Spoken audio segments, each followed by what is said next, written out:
evening. Welcome to another edition of Focus with Tim Thomas. I am, of course, your host, Tim Thomas. Glad you've joined us for a very special edition of our program. And if you're wondering about where we are and this backdrop we have, we are at the Habitat for Humanity of Hopkins County. And we're going to be talking to the executive director of Habitat, my good friend, Mr. Heath Duncan. Heath, welcome back to Focus. Thank you. It's good to be here. Good to have you here. Good to have you here. A lot of exciting things taking place with Habitat.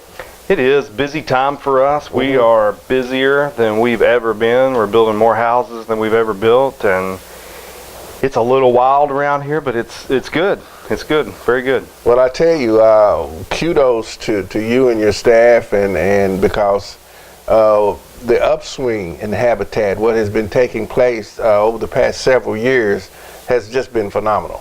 It has. You know, I'm lucky to have a wonderful staff, but also a wonderful set of volunteers. We have this little army that is just so willing to go out there and do and be, and it's amazing. Right. It's been it's been a little while since we talked about Habitat and all the good things that's taking place. Tell us, you're on a build now over on North Church Street. Yeah, we actually have four builds going right now. We have one in Arlington, we have three in Madisonville, and the one on Church Street's one we've just started. The other two in Madisonville are almost done. So we've had a busy year. We've already sold two this year. Wow. And we're hoping to start another one in October. Wow, that's wonderful. I know when I first started serving on Habitat board several years ago, served for a few years, we were lucky to get through one. Right. Get one going. Yeah. But when you hear four or so going at one time, and that's a blessing. Yeah, it is. And sometimes it's crazy. I drive around town, and one of the families asked me recently how many houses I had built, and I didn't know, and I went back and I counted, and it was 50-something houses, and I thought, wow, it's just crazy. You know, I just didn't realize it. Wow. And since we're talking about that, now how long have you been executive director? I have been the director for 12 years. Wow. Yeah, that doesn't seem right either. Yeah. 12 years, and it's been a pretty good run, no doubt. We've done some really cool things, and we're on the brink of doing some more cool things. We've taken some steps up along the way, as you mentioned earlier, and we're kind of at that place where we're ready to take another step. Sure. And so some exciting things coming for us, I think, in the next couple of years. Right. We're going to be talking about this big fundraiser that's coming up. Before we do that, give people an idea, our listening audience, how one goes about getting involved with Habitat. Maybe they're interested in a Habitat home. Yeah, so if you're interested in applying for a Habitat home, we generally once a year will take applications.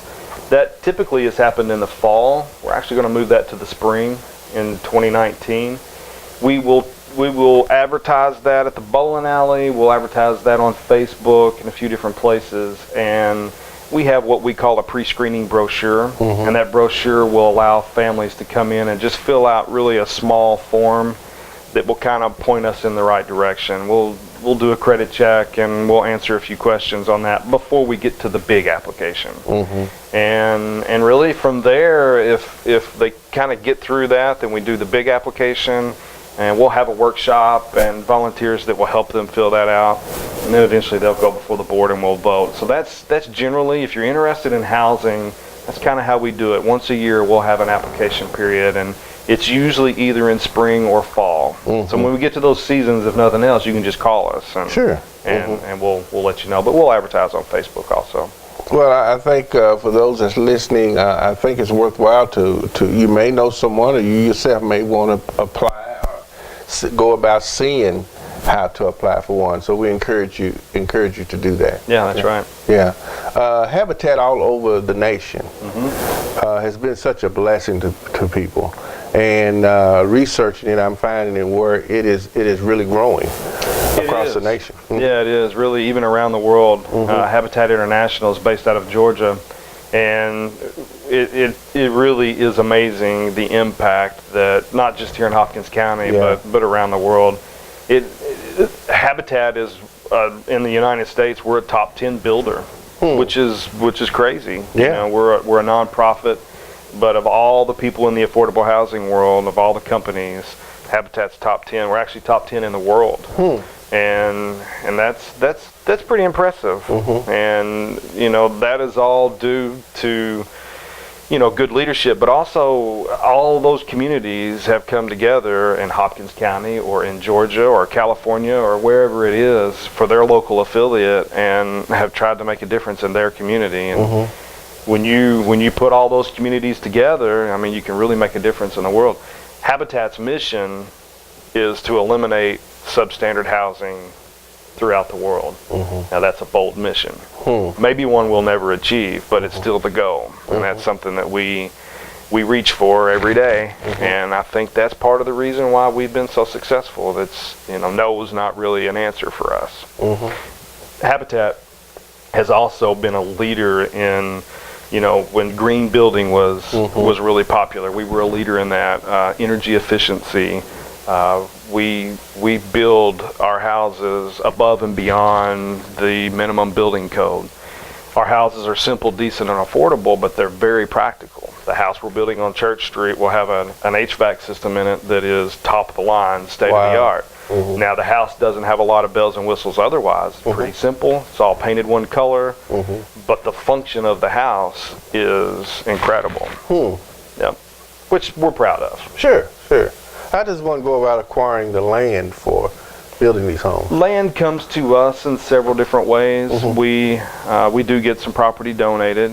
The one on Church Street, and we've got two more, one on Broadway and Spring Street. All three of those properties were donated. We also will have property donated from the city from time to time, and we also purchase property. We purchase some from the city, and then we purchase from individuals also. In fact, that's one of the big parts of my job. I'm constantly looking around and talking to people and trying to find property. So I have two big property deals this afternoon, in fact. So it comes in different ways, and it's interesting. And the city has played an integral part in really partnering with Habitat. Oh yeah, I mean the city of Madisonville has been incredible. We don't pay for building permits. We don't pay for water or sewer taps. In those instances, we're generally able to use the old water and sewer taps, so the city's not usually out very much money, but if we have to put one in, they do it for free, which is pretty, that can add up to quite a bit of money. Right. And then we from time to time get property, but then also just close relationships with the building inspector and other people at the city. We just we have a great relationship, and the city of Madisonville has just been wonderful for us to work with. It's been a great partnership. That's great. That's great, and kudos to the city of Madisonville.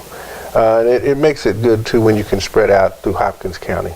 It does, and honestly, that's been a challenge for us at times. Our service area is Hopkins County, and we find ourselves with applicants that want to live in Madisonville. Even the applicants that we get that are from a different city in the county, they want to be here, and so that presents a little bit of a challenge for us. We are working on a house in Arlington right now, and would love to maybe do some more stuff there, and maybe even in Dawson Springs and elsewhere. But you've got to have a few things to do that. I mean, for one, those communities have to be behind you. You have to find property in those communities, but then you also have to have people that want to live there. It doesn't do us any good to go and build a house there if nobody wants to live there. And so, but that's those are opportunities for us for sure. So it's a continuing process, and it takes money to do that. That's right. Right. And so you're constantly encouraging people to give and to support. One of the neat things about Habitat is that by its function, by its design, it is sustainable. And I love ideas that are sustainable, and the idea of Habitat for Humanity is very sustainable. Most people, or a lot of people, think that we build the houses and give them away, and we don't.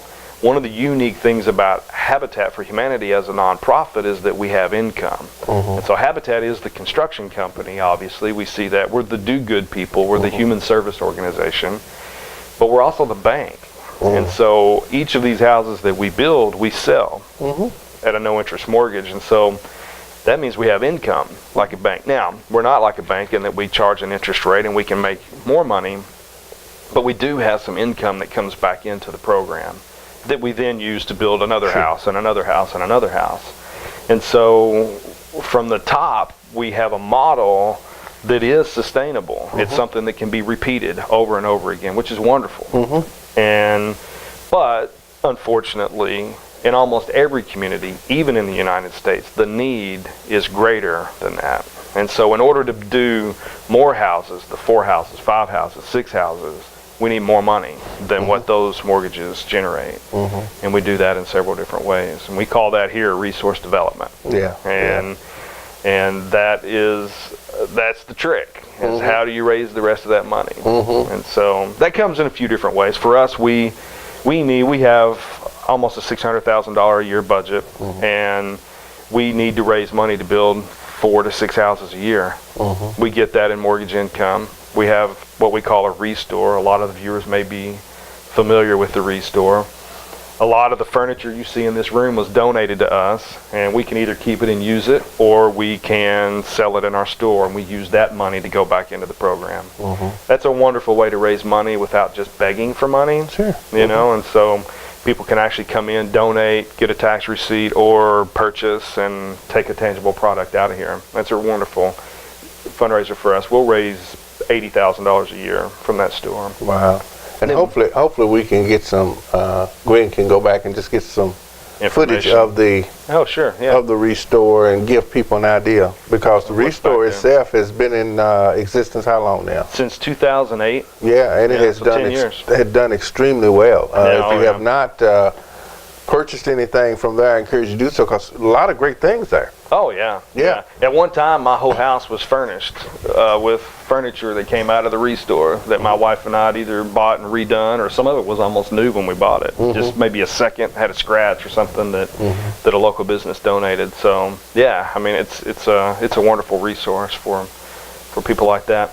You know, we also have our aluminum can program, and that's been going on for about 15 years now. And we've got the can trailers everywhere, and that's a wonderful fundraiser for us too.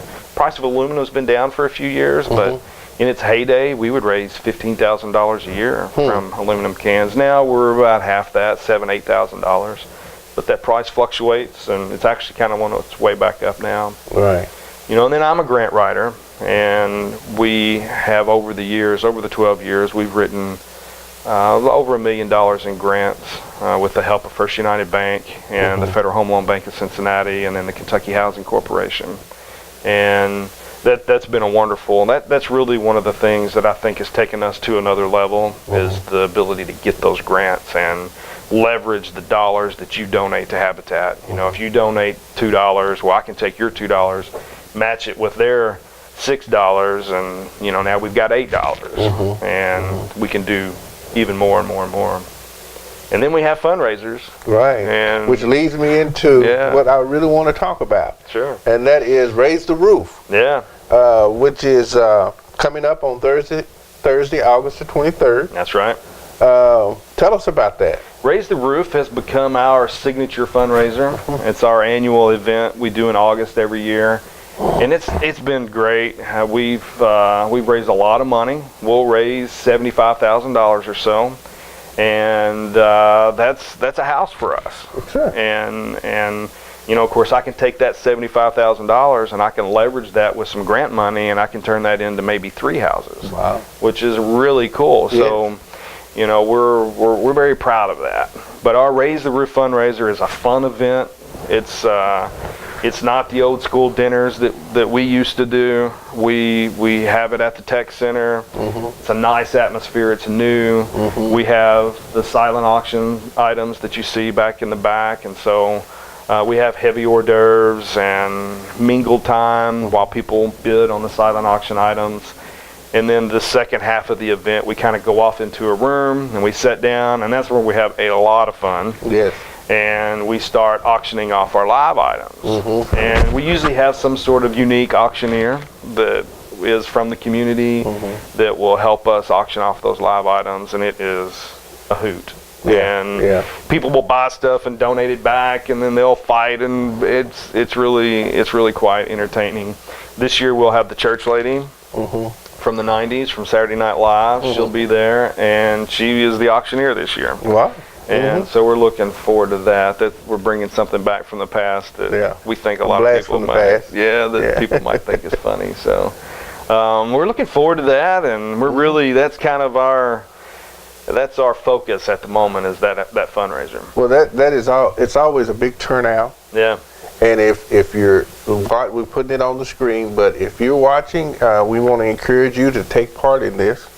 Come out and take part in this. We want you to get involved, bid on these silent. This is just half of what. This is just half of the silent auction items that we'll have. Yeah, we'll have more, and then there's a whole another set of live auction stuff too. Right. And it's going to be Thursday, August the 23rd from 6 to 8 p.m. at the Hopkins County Career and Technology Center out on Patriot Drive. Yep, that's right. And so we want you to get involved in that.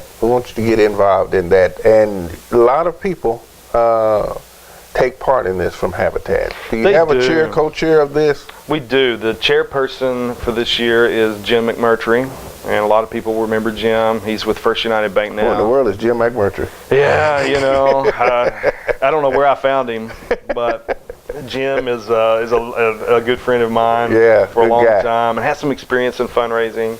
And he's a community liaison, I think, at First United Bank now, and so he and the bank have kind of come on board to sort of help us get through our fundraising efforts, and we're going to do some more stuff in the future. And the auction, the Raise the Roof event, is going to maybe change a little, and we're looking forward to that. We're going to try to make it bigger and better and more fun and all that good stuff. And so Jim McMurtry is the leader of that crew at the moment. Great.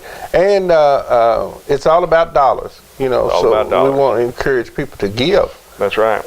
Come and bid and give toward this. Give the tax deductible donation and support Habitat. That's right. It's important.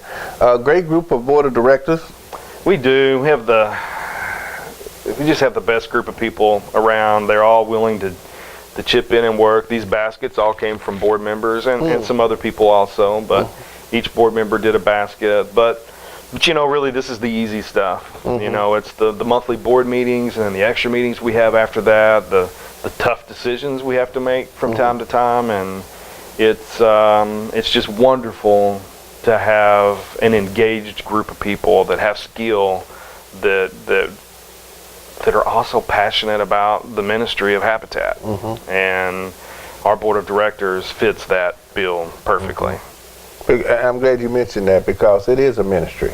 It is a ministry. For us at Habitat, in our mission statement, our identity statement really is the name Jesus Christ, and we believe that we are the hands and feet of Christ, and that our way of spreading the gospel is by swinging a hammer, building a house, building a relationship with a family that's in need, them and their kids, and by doing that, we're able to spread a little bit of Christ's love and kind of be a beacon for the world. I would tend to say that's why it has been so successful across the world. There's no question. Because it's no way that you can do something in the name of Christ and not be blessed and not receive something back for it. That's absolutely true. One of our sayings here is that we build on faith.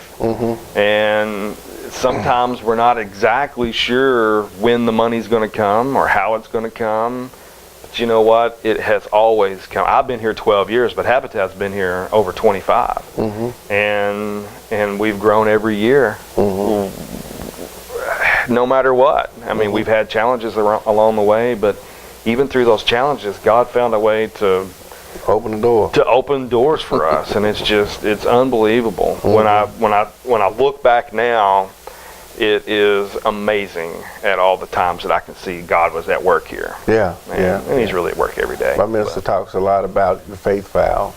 So all you have to do is just go back in your faith vow. Yeah, that's right. And you don't have to go back too far. Oh, that's right. Maybe this morning. This was right, and see how good God has been to us, you know. That's right. And He continues to bless Habitat, and I feel like if you stay prayerful and keep that mission statement before, the sky's the limit. That's right. It really is. It really is. I agree. What have we maybe not touched that you might want to share with us? Well, the Restore is one of those things that maybe not enough people know about. I mean, it does really well, but if you're out there and you're looking for a way to, if you're going to buy new living room furniture, call us. Maybe we'll come get your old living room furniture. We can sell it here, make a little money, put that back into the program, and you get a tax write-off. If you're looking for used living room furniture, you can come here and buy that furniture, for your rental house or for your house or whatever you want to do. The Restore is just a wonderful way to, kind of raise money, but also it keeps things out of the landfill. It gives items a second chance, and we have lots of craft people that shop in our store, lots of people that own rental property, just about anybody. And so I think that is one way that we can raise money to go back into the ministry, where we all kind of benefit. And so that would be the one thing I'd want to maybe focus on a little bit more. Raise the Roof is kind of a one-day event out of the year. Yeah. But the Restore is something we can do every day to help build the ministry and keep things out of the landfill and help you get rid of your old stuff. Right. And we're going to put please tell us the hours. It's located here. Give us the address here and the hours. It's located here. All of our operations are in one place. That's 43 South Dave Street. That's just off of Center Street, past the Methodist Church. We are open, the office is open 8 to 4 Monday through Friday, but the Restore is open Thursday and Friday, 9 to 4, and Saturday, 9 to 1. So Thursday, Friday, Saturday are the days the store's open. Great. Well, we're going to put that on the screen and come by. I had the opportunity, I've seen Pristine, Oregon. Oh, yeah. A couple of years ago. Yeah, I remember that organ. Yeah, and the funeral home needed organ, and I jumped down here. Oh, yeah. And we got that, and it is still giving us good service. So, you can really find some great things. Yeah, we had an old 8-track player, 8-track and a rotary table back there all on one thing. And it's funny, just the day before, somebody had just donated a box of 8-track tapes. And that's all we had were the tapes. And then the next day we got Those were the days. Oh, yeah, man. So we get some cool stuff like that, too. Yeah. I can remember Earth, Wind, and Fire on 8-track tapes, Yeah, I bet. It's a little before my time. Yeah, but it was good. It was good. That's right. Yeah. Hey, we're going to close out by going back and let her just film some of the Restore, give people a sense of what it's like back there. Yeah, I think our pickup crew just pulled in with another load. So Great. Listen, appreciate you being here. Oh, yeah. Thank you. We want you to come back and give us an update and in the spring and let us know what's taking place. Sure, we'll do that. Thank you all. Certainly welcome. We've been talking to the Executive Director of Habitat for Humanity of Hopkins County, Mr. Heath Duncan. And Heath serves on so many things here, just not here, but in this community. And we appreciate his friendship and appreciate your hard work. These past 12 years, you've done an excellent job. Thank you for that. You really have, and we appreciate that. you. Tell your family hello for us. I'll do it. Thank you. Join us for another edition of our program. Again, I'm your host, Tim Thomas, and by all means, keep sharing the dream.